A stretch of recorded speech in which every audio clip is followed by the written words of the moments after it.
మరి యెహోనా అని ఆ యొక్క గట్టు మీద మరి చేప మరి కక్కినప్పుడు మరి చూడండి మరి యెహోనా ఎండాకాల సమయంలో మరి ఒక సొర చెట్టు కింద కూర్చున్నట్లు లేఖనాలు తెలియపరుస్తున్నాయండి.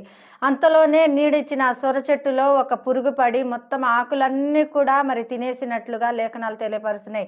చూడండి, దేవుడు ఆ దేశం మీనికి ఆ ప్రాంతం మీనికి ఉగ్రత తెస్తానని చెప్పి ఉన్నాడు. కానీ మరి ఆ ప్రజలు బాధపట్టు ఆ ప్రజలు నశించిపోవటం దేవునికి ఇష్టం లేదు కదా. మరి నీ జీవితంలో కూడా దేవుని ఎంత ఉన్నప్పుడు దేవుని చెంత ఉన్నప్పుడు మరి దేవుడు మంచి నీడగా మంచి ఆశ్రయంగా నిన్ను నడిపిస్తున్నాడేమో. మరి దేవుని నుండి నువ్వు తొలగిపోయినప్పుడు మరి ఎవరు ఆశ్రయిస్తున్నారండి, ఎవరు నడిపిస్తున్నారన్నది ఒకసారి గమనించుకోవాలా. మరి యెహోనా వలె జీవితంలో వలె ఉన్నామా, మరి దేవుని చిత్తానుసారంగా మరి దేవుడు నడిపిస్తున్న విధంగా మనం నడుస్తున్నామా? చూడండి, మనము దేవుడు మనల్ని పుట్టించున్నాడు కాబట్టి మరి అనేకమైన సందర్భాలను బట్టి శ్రమలను బట్టి దేవుడు సాతాను చేతికి మనకు అప్పచెప్పడు. కానీ మన క్రియలను బట్టి మన ప్రవర్తన బట్టి మనం సాతాను చేతిలో బందీలు అవుతాం కాబట్టి